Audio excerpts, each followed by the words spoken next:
अस्सलाम वालेकुम। आज हम लॉर्ड ऑफ द फ्लाइज जो एक नावल है जो कि विलियम गोल्डिंग ने लिखा था, उसको डिस्कस करेंगे। आज हम इसकी थोड़ी हिस्ट्री डिस्कस करेंगे, उसके बाद इसके कैरेक्टर्स जो है इसमें जो इम्पोर्टेंट है वो डिस्कस करेंगे, और उसके बाद इसकी हम समरी करेंगे। सो इसको पब्लिश किया, इसको लिखा था विलियम गोल्डिंग ने। इसको पब्लिश किया था 1954 में। क्योंकि विलियम गोल्डिंग जो था, उसने खुद वर्ल्ड वार टू में सर्व किया था एज अ नेवी ऑफिसर। सही है। तो उस जर्नी में उसने बहुत कुछ सीखा था। तो उसके रद्द-ए-अमल में उन्होंने ये नावल लिखी। ये रिफ्लेक्ट करता है the horrific effects of the Holocaust and the atomic bomb. जो वर्ल्ड वार टू में जो बहुत सी जानें गई थी। होलोकॉस्ट कहते हैं तबाही, वो तबाही जिसमें बहुत सी जानें चली जाए तो उसको होलोकॉस्ट कहते हैं। हॉरिफिक जो खौफनाक इफ़ेक्ट्स थे जो एटॉमिक बम और इसके इस्तेमाल से जो हुआ था, एटॉमिक बम का जो इस्तेमाल हुआ था उसकी जो बैड इफ़ेक्ट्स थे, तो उस पे ये बेस्ड है। Demonstrates the brutality shown by the Nazis and argues that this behavior can be exhibited by any group। और फिर इसकी जो ब्रुटलिटी है, जो कि हिटलर की जो पार्टी थी उन्होंने जो की थी, तो उसको डिस्कस करता है। During this time the distress public turn to the leader who appear the strongest and offer the most protection. यानी वो मोस्ट स्ट्रॉन्गेस्ट लीडर कौन था? हिटलर था। क्योंकि ये बहुत से ग्रुप ऑफ जो कि मतलब कंट्रीज़ थी, बहुत सी कंट्रीज़ थी। इसमें दो साइड्स थी। एक लीडर जो था हिटलर था, तो हिटलर इसमें सबसे ज़्यादा ताकतवर था। तो ये आपको बताते हैं कि लोग जो थे बहुत डिस्ट्रेस थे, मतलब बहुत खौफज़दा थे। तो वो वो स्ट्रेस में थे कि वो अपनी जानों को बचाना चाहते थे। तो इसी वजह से भी वो क्या थी, जो कि सबसे स्ट्रॉन्गेस्ट लीडर था, इसी वजह से भी वो हिटलर की पीछे खड़े थे और उसकी पैरवी करते थे। राइट।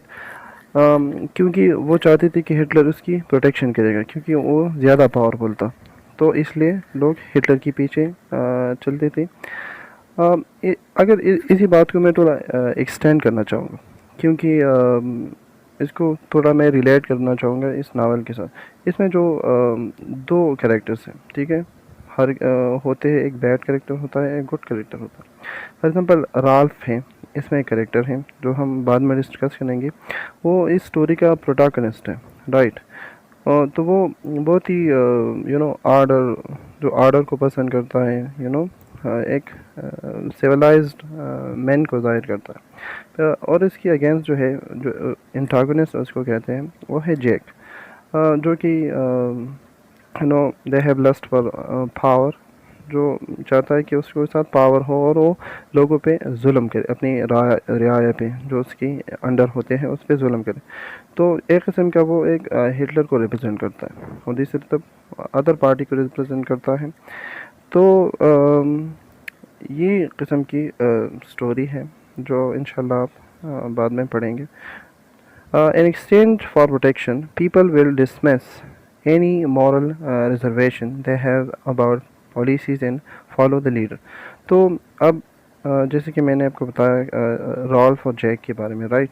तो ये भी कहते हैं कि इन एक्सचेंज फॉर प्रोटेक्शन, अब इस प्रोटेक्शन की बदले में क्या करते हैं लोग, दे सकते हैं। मतलब इसमें जो उसकी जो मॉरल रिजर्वेशंस हैं, जो मॉरलिटी, जो तहफ़्फ़ुज़ात हैं इनके पास, रिजर्वेशन तहफ़्फ़ुज़ात, तो जो मॉरल इन्होंने जो मॉरलिटी और जो इसके अंदर थी इन लोगों के अंदर, सही है, तो इस लोगों के अंदर जो थी, तो वो क्या करते थे, इसी प्रोटेक्शन के बदले में वो हिटलर को दे देते और हिटलर की बैड पॉलिसीज़ पे वो अमल करते थे।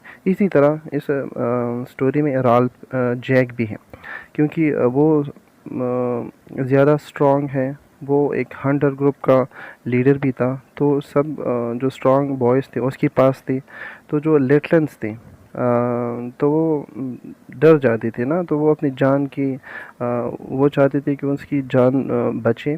तो इसी डर की वजह से भी वो जैक की लीडरशिप में आए, और जो कि लास्ट में रात को और पिगी को बहुत नुकसान उठाना पड़ा इसी वजह से। तो इंशाल्लाह इसको हम तफसील से पढ़ेंगे। बस इन दो पॉइंट्स को थोड़ा एक्सप्लेनेशन की ज़रूरत थी, तो वो मैं आपको करवाना चाहता था। अब इसमें एक और भी बहुत इम्पॉर्टेंट क्वेश्चन है जो कि मास्टर लेवल पे अक्सर पूछा जाता है कि आया ये जो नावल है ये क्या है, ये एलेगरी है। बस अब एलेगरी किसे कहते हैं? Allegory, this story is an allegory, which means all the people, things, and actions represents an idea or generalization about life.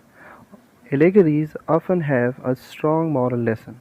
अब एलेगरी क्या है? पहले उर्दू मीनिंग इसकी है तमसील, के मतलब जो स्टोरी है एज एन एलेगरी। इसकी जो ये स्टोरी है ये एक एलेगरी है। अब कैसे, क्यों एलेगरी है, तो मैं आपको वो भी बताऊंगा।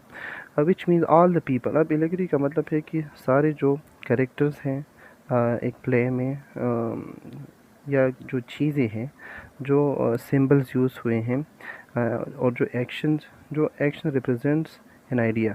जो एक्शंस होते हैं वो एक आइडिया को रिप्रेजेंट करते हैं। फॉर एग्जांपल इसमें जो कैरेक्टर्स है, फॉर एग्जांपल जैक है जो कि लस्ट फॉर पावर को रिप्रेजेंट करता है, रॉल्फ है जो कि सिविलाइजेशन को रिप्रेजेंट करता है, पिगी है जो कि साइंस को रिप्रेजेंट करता है, उसकी जो ग्लासेस हैं पिक्चर में भी नज़र आ इस किस्म का होता है पिगी। और इसके अलावा साइमन है जो कि you know relation between God and human को ज़ाहिर करता है, नेचर को ज़ाहिर करता है। और इसके अलावा जो आइलैंड है वो भी स्टार्ट में वो एक हेवन को रिप्रेजेंट करता है, लास्ट में डिस्ट्रैक्शन हो जाती है लोगों की वजह से, तो फिर एक हेल बन जाता है। तो इसी किस्म इतनी चीज़ों के ये रिप्रेजेंट करता है। तो इस वजह से ये स्टोरी जो है, ये नावल जो है, ये एक एलेगरी है, राइट। often characters अब और इसका एक मॉरल लेसन भी है। और often characters in allegory personify some abstract quality। अब personification किसको कहते हैं? या हम जब किसी भी बेजान चीज़ को जानदार ठहराए या जानदारों की क्वालिटीज़ दे तो उसको पर्सोनिफिकेशन कहते हैं। तो इसी में भी ऐसी बहुत सी पर्सोनिफिकेशन है। तो इंशाल्लाह वो हम बाद में पढ़ेंगे जब हम कैरेक्टर पढ़ेंगे और इस नावल की जो समरी है वो करेंगे, तो फिर आपको और भी क्लियर हो जाए। उम्मीद है आपको यहाँ तक समझ आ गया होगा। अगर आपको की क्वेरी रहती है तो let me know in the comments. Thank you. अल्लाह हाफ़िज़।